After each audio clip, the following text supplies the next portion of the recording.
Não se turbe o vosso coração, credes em Deus, credes também em mim. Na casa do meu Pai há muitas moradas, se assim não for, eu vou-lo teria dito, pois vou preparar-vos lugar.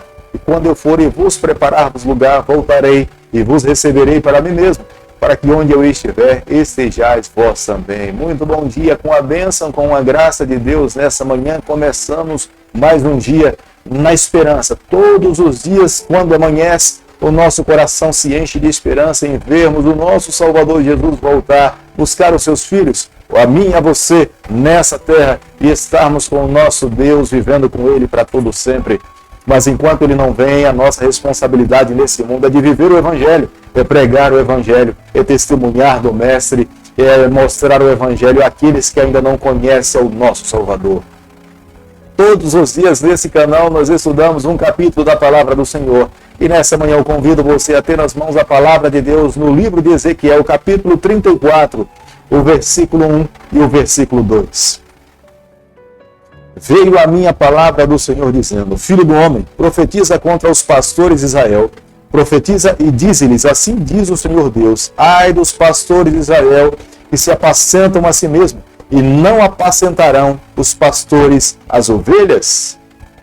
Deus aqui nesse capítulo chama a responsabilidade dos seus líderes. É uma responsabilidade dos líderes mostrar o caminho pelo qual o seu povo deve seguir. Aquele que por alguma razão teme ou se assusta em mostrar as verdades ao povo do Senhor, será cobrado dele essa tamanha responsabilidade. Quando um povo perece por falta de orientação, quem é responsabilizado é o seu próprio líder. E no capítulo 34 desse livro nós podemos ver Deus chamando a atenção, levando os seus líderes, governantes e pastores a entenderem que eles têm uma tremenda responsabilidade diante do seu Deus. Por isso que é indispensável a cada dia um líder viver em comunhão com Deus, amar ao Senhor, se entregar nas mãos do Senhor, orar com verdadeiro fervor, abrir a palavra do Senhor, ter momentos de jejum, buscar momentos de vigília em contato com o seu Deus, para que o céu coloque no nosso coração, no coração do líder do Senhor, as verdades, a mensagem que ele quer que os seus filhos possam ouvir. O versículo 1 desse capítulo, mais uma vez o profeta Ezequiel se volta para o seu povo e fala: veio a minha palavra do Senhor. Deus estava falando da postura dos seus líderes. Eles estavam vivendo como se não tivessem pastoreando, ou se não tivessem uma responsabilidade diante de Deus e diante do seu povo. Se Deus os tinha chamado, Deus esperava que esses pastores, esses governantes conduzissem o seu povo. Se eles não assumissem essa responsabilidade, Deus tiraria das suas mãos o direito de pastorear o seu rebanho e daria a casa de Davi. Os sacerdotes, anciãos, governantes, príncipes daquela época estavam mais dispostos a aceitar a cultura, as tradições e as falsas visões daquele período do que de fato se apegar aos livros que Deus tinha deixado, que foram escritos por Moisés, os 5 primeiros livros da Bíblia, e menosprezavam a palavra de Jeremias e as palavras de Ezequiel. Nesse momento, Deus estava reprovando esses líderes por dar as costas às verdades reveladas e deixadas por Deus. Quando o profeta Ezequiel está falando aqui a respeito do pastor, ele está se referindo ao governante, aquele que foi instituído por Deus, possivelmente o rei, possivelmente os príncipes, aqueles que tinham nas mãos a responsabilidade de mostrar o caminho, sacerdotes, levitas e homens que foram chamados por Deus na responsabilidade de conduzir o povo pela sua palavra. Mas eles estavam vivendo mais, se beneficiando do salário, da lã das ovelhas e da gordura das ovelhas, do que de fato se comprometendo em apresentar as verdades a um povo que estava a perecer.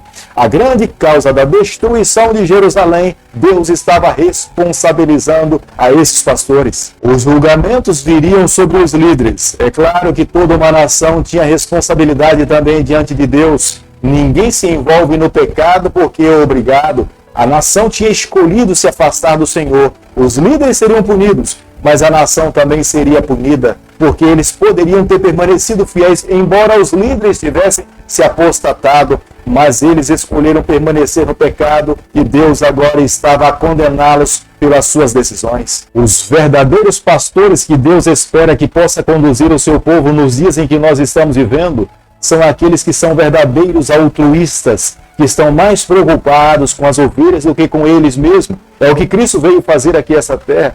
E foi isso que Deus falou através do profeta Ezequiel. Na plenitude do tempo, o meu filho, o Messias, virá aqui a essa terra, morrerá morte de cruz. Uma verdadeira aula de altruísmo Jesus nos ensinou. Morreu, se sacrificou, se entregou, abandonou o seu trono na eternidade para que os seus filhos pudessem ter vida eterna.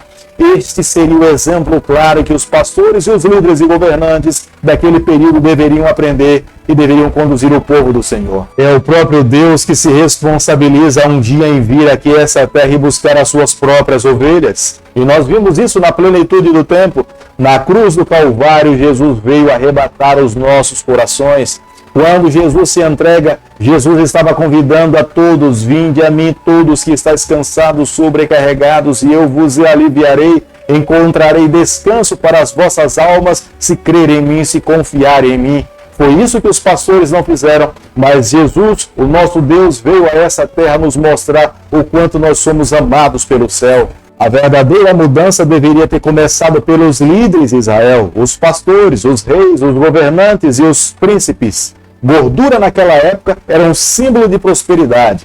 Quando ele tinha um rebanho extremamente gordo, era a prova que o seu proprietário era um homem extremamente rico. Mas quando um líder tinha um rebanho extremamente gordo, mas não cuidava das suas ovelhas, ele era reconhecido como sendo irresponsável. E era esse tipo de comportamento, de atitude, que Deus estava denominando para os seus líderes. A partir desse capítulo, Deus estava falando através do profeta Ezequiel que Deus não mais olhava para o seu povo como sendo um povo especial dele, mas Deus iria encontrar pessoas em toda a face da terra que buscassem viver em fidelidade a ele.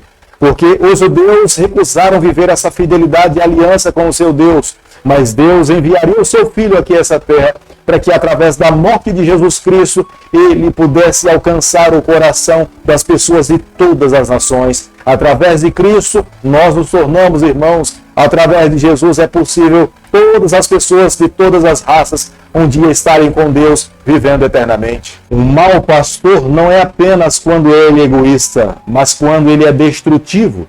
Ele pode ser destrutivo quando ele começa a ensinar entre o seu rebanho mentiras em vez de verdade, aceitar a cultura em vez do que assim diz o Senhor. Quando ele permite que o seu rebanho vá se alimentar de um pasto que não seja verde, ele está sendo destrutivo para com o seu rebanho. O verdadeiro pastor precisa conduzir o seu rebanho para pastos verdejantes e ter a plena certeza que eles estão se fortalecendo, estão sendo nutridos e não estão se alimentando de algo que possa lhe trazer prejuízo para a sua saúde. Jesus Cristo, quando colocasse os seus pés aqui nessa terra, ele faria essa verdadeira distinção. Jesus Cristo mostraria o verdadeiro caminho. Jesus iria fazer a distinção entre o caminho errado e o caminho verdadeiro. É a razão pela qual ele fala que ele mesmo é a porta. Quem não fosse através dele jamais poderia receber a salvação.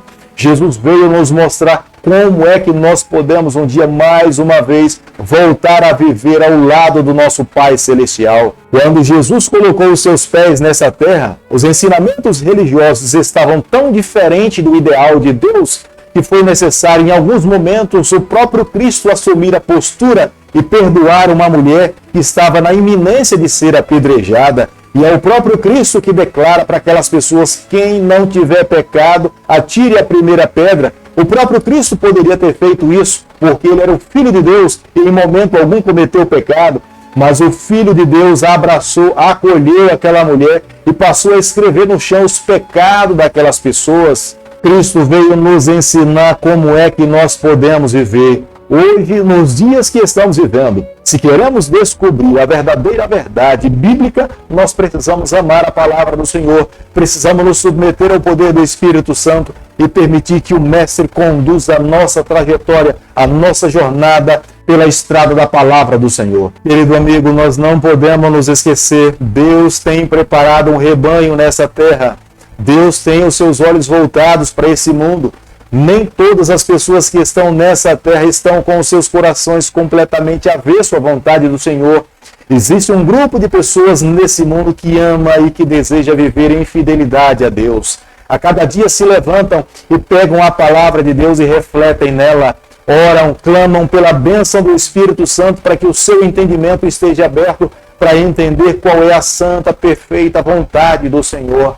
Nós precisamos a cada dia estar unidos a esse grupo. O nome dessas pessoas estão escritos no livro da vida. Deus um dia irá voltar aqui a essa terra, irá levar o seu rebanho para viver com ele por toda a eternidade.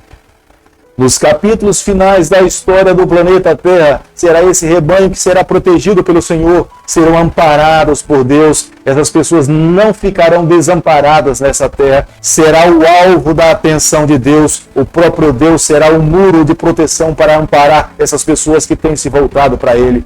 Eu e você, a cada dia, precisamos escolher fazer parte desse remanescente para que nós possamos ser o alvo da atenção e da proteção do nosso Deus. Querido Pai, em Tuas mãos, nesta manhã, nós nos colocamos. Queremos viver exclusivamente do Senhor. Toma o nosso coração, perdoa os nossos pecados, nos dê a graça de vivermos exclusivamente para Ti. É o que nós te pedimos, oramos e fazemos em nome de Jesus. Que o Senhor te abençoe e te guarde. Que Ele faça resplandecer o seu rosto sobre você. Que Ele tenha misericórdia de você. E sobre você, nessa manhã, Ele levante seu rosto e conceda a sua paz em nome de Jesus. Amém.